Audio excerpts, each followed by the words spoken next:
Shalom, puji Tuhan Bapak Ibu Saudara sekalian.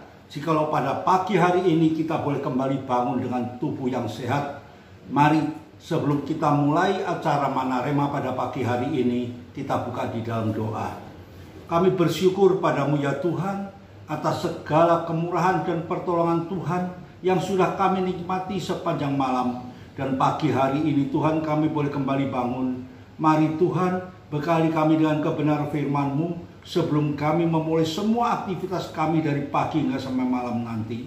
Hingga kami boleh berjalan tetap di dalam pimpinan, pertolongan dan penyertaan Bapa. Karena hanya di dalam Engkaulah Tuhan ada kekuatan, ada pengharapan yang baru bagi setiap kehidupan kami. Terima kasih Bapa di surga, di dalam nama Tuhan Yesus kami sudah berdoa. Haleluya. Amin. Shalom Bapak Ibu Saudara sekalian. Pagi hari ini Tuhan sudah masih memberikan kesempatan yang indah bagi kami untuk kami boleh belajar kebenaran firman Tuhan. Karena hanya firman Tuhanlah yang mampu menolong, menyertai, dan melindungi setiap aktivitas kami dari pagi hingga sampai malam nanti. Pagi hari ini renungan firman Tuhan dengan tema kasih karunia. Apakah kasih karunia itu? Kasih karunia adalah suatu pemberian Allah yang luar biasa yang diberikan lewat Yesus Kristus, anak yang tunggal itu. Mari kita baca di dalam Injil Lukas pasal yang kedua ayat yang ke-40. Anak itu bertambah besar dan menjadi kuat, penuh hikmat dan kasih karunia Allah ada padanya. Anak itu, yaitu Yesus, ketika kecil bertumbuh menjadi besar.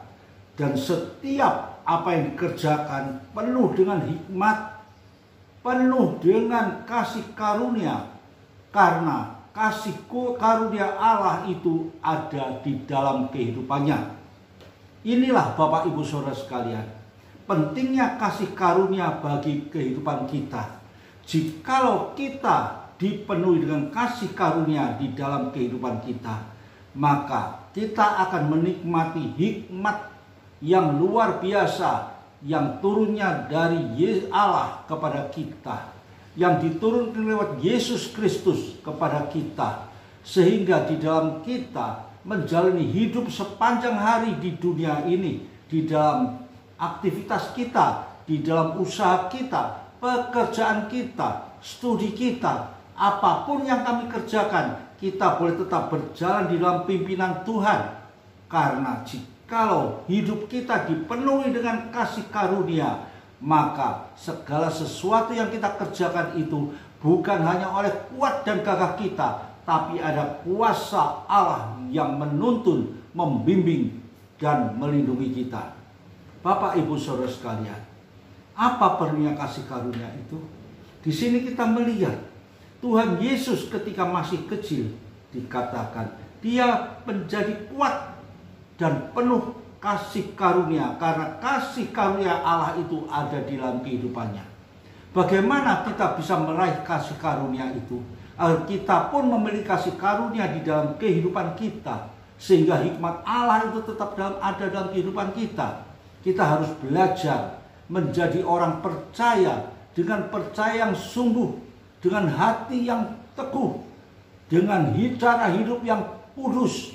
Kita serahkan hidup sebenarnya tentang Tuhan.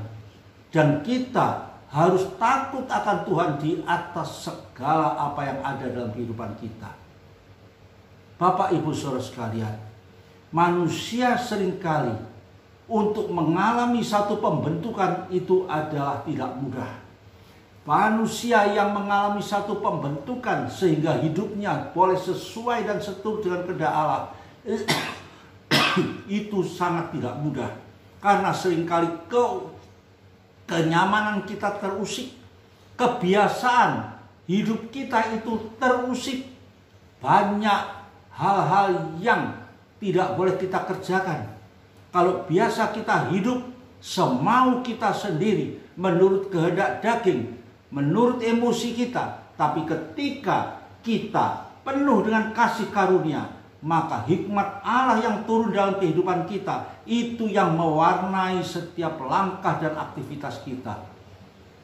Agar hikmat itu benar-benar kami miliki, boleh kita miliki dalam hidup ini. Hidup yang berat, hidup yang sulit akan menjadi ringan. Karena jikalau hikmat Allah dan kasih karunia itu ada dalam kehidupan kita, pasti kita akan memiliki satu kehidupan yang penuh dengan sukacita. Pasti Bapak Ibu Saudara sekalian. Pagi hari ini firman Tuhan berbicara tentang kasih karunia, mengingatkan kepada kita bahwa kita tidak mampu hidup dan berjalan sendiri. Kita bisa menikmati hidup yang penuh dengan sukacita. Kita bisa menikmati satu pengharapan dalam hidup ini karena adanya kasih karunia Allah yang turun di dalam kehidupan kita. Kekuatan yang dimiliki oleh Yesus itu hanya oleh kasih karunia dan hikmat Allah yang ada dalam kehidupannya. Bukankah kita ini adalah orang-orang yang percaya, orang yang sudah ditebus? Firman Tuhan menuliskan, kasih karunia itu diberikan oleh Allah. Kasih karunia Allah yang ada dalam Yesus Kristus itu adalah kasih karunia Allah sendiri. Bagaimana dengan kehidupan kita? Sudahkah kita meraih? Sudahkah kita hidup benar di dalam kasih karunia Allah? Seringkali kita menaruh kehendak kita di atas segala kehendak Allah. Tapi pada pagi hari ini, biarlah kita mau menaruh kasih karunia, kehendak Allah di atas segala kehidupan kita. Sehingga hidup ini terkontrol Bapak Ibu sekalian. Kita boleh menjadi anak Tuhan yang taat dan setia. Karena yang mengendalikan hidup ini bukan kehendak kita sendiri, bukan kehendak daging kita sendiri, tapi hidup itu dikendalikan oleh kasih karunia Allah yang sudah mewarnai dalam sepanjang kehidupan kita. Mari, selama kita menjadi orang percaya, biarlah kita tetap menaruh pengharapan kita hanya di dalam Yesus Kristus. Itu adalah kekuatan kita, itu adalah pengharapan kita. Kita harus kontrol diri. Kita harus introspeksi pada diri kita masing-masing. Sudahkah hidup kita berkenan di hadapan Tuhan? Karena jikalau kasih karunia Allah itu ada dalam kehidupan kita, segala beban yang kita hadapi di dalam kehidupan kita pada saat ini, di dalam dunia yang penuh dengan masalah, berbagai berita-berita yang menakutkan selalu mewarnai kehidupan kita. Masalah ekonomi, masalah gempa, masalah peperangan, segala sesuatu sangat mencekam dalam hidup ini. Tapi pada pagi hari ini, ya, firman Tuhan mengajarkan kita agar kita tetap menjadi kuat, penuh dengan hikmat. Dan kasih karunia Allah itu tetap ada dalam kehidupan kita. Mari selanjutnya kita baca di dalam Injil Yohanes pasal yang pertama ayat yang ke-17. Sebab hukum Taurat diberikan oleh Musa, tetapi kasih karunia dan kebenaran datang oleh Yesus Kristus. Puji Tuhan Bapak Ibu Saudara sekalian. Kasih karunia dan kebenaran itu datangnya dari Yesus Kristus. Karena kasih karunia Allah itu ada di dalam Yesus Kristus. Itulah Bapak Ibu Saudara sekalian yang kita rindukan dalam kehidupan ini. Kita ingin hidup penuh dengan kasih karunia. Kita ingin hidup di dalam kebenaran. Namun kita harus tingkatkan percaya kita kepada Tuhan kita, yaitu Yesus Kristus, yang sudah datang untuk menebus dosa kita, yang sudah datang untuk menolong kita. Oleh karena itu, firman Tuhan mengatakan, kasih karunia dan kebenaran itu datang oleh Yesus Kristus. Bagaimana hidup iman kita, percaya kita? Sudahkah kita percaya dengan sungguh? Sudahkah kita menaruh hidup dan pengharapan kita sepenuhnya dalam Yesus Kristus? Agar hidup ini tidak menjadi lemah. Agar hidup ini di dalam situasi apapun kita tetap menjadi kuat. Karena kasih karunia dan kekuatan yang ada di dalam Yesus Kristus itu boleh kita miliki di dalam kehidupan kita. Mari selanjutnya kita mau baca di dalam Roma pasal yang pertama ayat yang ke-5.